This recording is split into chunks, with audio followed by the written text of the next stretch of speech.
Hello दोस्तों, आज हम बात करने वाले हैं कि किसी विवाहित महिला का एसआईआर फॉर्म हम किस तरह से भरेंगे। तो ये मेरे पास जो फॉर्म है वो एक विवाहित लेडी का है, मतलब मैरिड लेडी का फॉर्म है मेरे पास में। तो आज मैं आपको बताऊंगा कि उनका फॉर्म कैसे भरा जाएगा।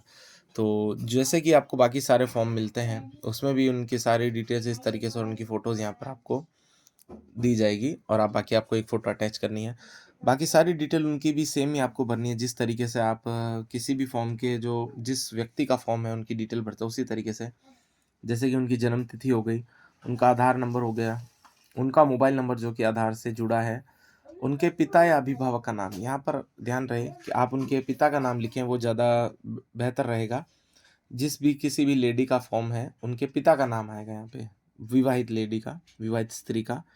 फिर उसके बाद में उनके पिताजी का एपिक नंबर यदि आपके पास उपलब्ध है तो आप वो डाल सकते हैं। एपिक नंबर का मतलब होता है जो आपके वोटर आईडी के जो नंबर होते हैं वो।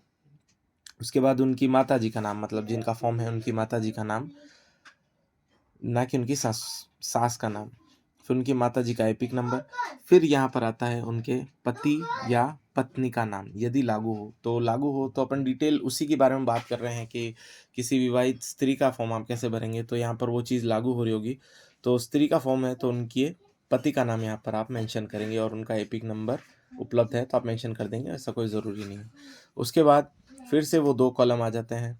तो वो 2 कॉलम में जब अगर वो विवाहित स्त्री ने 2002 की लिस्ट में के वक्त में वोट दिया है, उस लिस्ट में उनका कहीं पर नाम मौजूद है, तो वो डिटेल्स उनकी खुद की यहाँ पर आ जाएगी।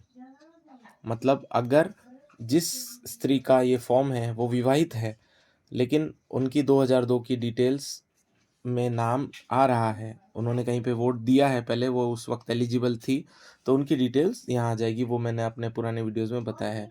और अगर उनकी एज अभी हुई है या मतलब हाल ही के वर्षों में हुई है, उनकी एज अभी पूरी नहीं हुई थी, तो उनका फॉर्म की डिटेल्स, उनके जो रिलेशन में मतलब उनके फादर या मदर या दादा या दादी की डिटेल्स, वो हम यहाँ पर फिल करेंगे। जिस तरीके से ये जिनका फॉर्म है उनके पिताजी का नाम, क्योंकि इनका नाम 2002 की लिस्ट में नहीं था, तो इनके पिताजी का नाम यहाँ पर आ जाएगा, उनका एपिक नंबर आ जाएगा, उनके रिश्तेदार मतलब इनके रिश्तेदार, इनके पिताजी का नाम यहाँ पर आ जाएगा और यहाँ पर रिश्ते का नाम आ जाएगा इनके पिता।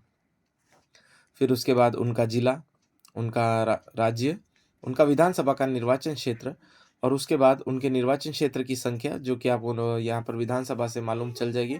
फिर उस लिस्ट में जिस क्रम पर संख्या पर उनका नाम है वो क्रम संख्या हो जाएगी और वहाँ के बूथ की भाग संख्या।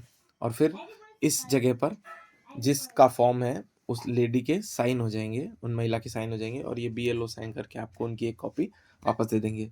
तो वीडियो समझ आया हो तो लाइक कर देना, नए हो तो चैनल को सब्सक्राइब कर देना और जानकारी अच्छी लगी हो, किसी को समझाने लायक लगी हो तो बिल्कुल से शेयर कर देना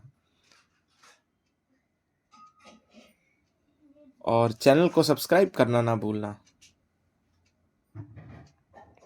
गाइज, जानकारी अच्छी लगी हो तो वीडियो को लाइक कर देना और नए हो अगर तो चैनल पे सब्सक्राइब कर देना। अगर अभी तक सब्सक्राइब नहीं किया है तो सब्सक्राइब कर देना प्लीज़।